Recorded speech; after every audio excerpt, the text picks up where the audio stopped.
Iran versus Israel America యుద్ధంలోకి China entry డైరెక్ట్గా కాదు ఇండైరెక్ట్గా ఇరాన్కి క్షిపణులు అందించడం ఆయుధాలు అందించడం ఇప్పుడు చైనా ఆ బాధ్యత తీసుకుందట. చైనా నుంచి పాకిస్తాన్ మీదుగా ఇరాన్కి ఆయుధాలు అందుతున్నాయట, క్షిపణులు అందుతున్నాయట. రాయిటర్స్ కథనం ఈ విషయాన్ని చెప్తోంది. మామూలుగా చైనా ఈ యుద్ధం విషయంలో కలగ చేసుకోకుండా ఉండాలని ట్రంప్ చాలా ప్రయత్నం చేశాడు. చైనా వెళ్ళి చైనా అధ్యక్షుడితో మాట్లాడి పాత పగలన్నీ మర్చిపోదాం, నువ్వు తైవాన్ ఆక్రమించుకో, నేను మాట్లాడను, నేను ఇరాన్ మీద యుద్ధం చేస్తా, నువ్వు మాట్లాడకు అని చైనాతో ఒక డీల్ కూడా కుదుర్చుకొని వచ్చాడని మనం గతంలో విన్నాం. అంతర్జాతీయ వార్తా కథనాల మేరకు మనం ఈ వార్త విన్నాం. కానీ మళ్ళీ చైనా ఎంట్రీ అవుతుందంటే మరి అమెరికాకు చైనాకి మళ్ళీ ఏమైనా చెడిందా, లేదు ఆయుధాలు అమ్ముకోవటం కోసం చైనా కుయుత్తులు చేస్తుందా? సరే, ఏదేమైనా మొత్తానికి ఇరాన్కి చైనా అండదండలట. అయితే ఇక్కడ ఒక విషయాన్ని ఆలోచించాలి. సరే, చైనా జిమ్మిక్కులు, చైనా ఎలా ఉంటుంది, చైనా మైండ్ సెట్ ఎలా ఉంటుంది మనకు తెలుసు బాగా. అది పక్కన పెడితే పాకిస్తాన్ మీదుగా ఇరాన్కి ఆయుధాలు పంపిస్తుందంట, క్షిపణులు పంపిస్తుందంట.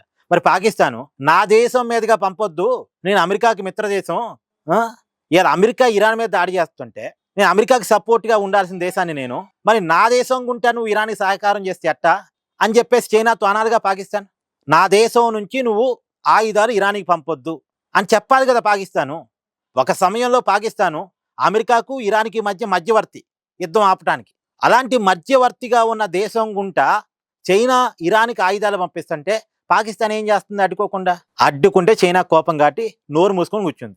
అంటే పాకిస్తాన్ దేశం పరిస్థితి ఎలా ఉంటుందంటే, చైనా పిలిచింది అనుకోండి, చైనాకు పోయి ముద్దు పెట్టి వస్తుంది. అమెరికా పిలిచింది అనుకోండి, అమెరికాకు పోయి ముద్దు పెట్టి వస్తుంది. అమెరికా దగ్గర పోయి నేను నీ లవర్ని అంటది, చైనా దగ్గర పోయి నేను నీ లవర్ని అంటది. చైనా దగ్గర పోయి నువ్వు నన్ను ఉంచుకో అంటది, అమెరికా దగ్గర పోయి నువ్వు నన్ను ఉంచుకో అంటది.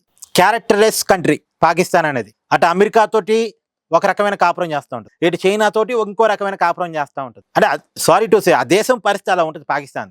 లేకపోతే చైనా వాళ్ళు పాకిస్తాన్ నుంచి ఇరాన్కి ఆయుధాలు పంపిస్తుంటే యుద్ధంలో నిన్నదాకా మధ్యవర్తిగా ఉన్న దేశం, పైగా అమెరికాకి మిత్రదేశం అయ్యుండి మరి ఆయుధాలు అడ్డుకోవాలిగా పోతుంటే, క్షిపణులు అడ్డుకోవాలిగా తీసుకెళ్తుంటే.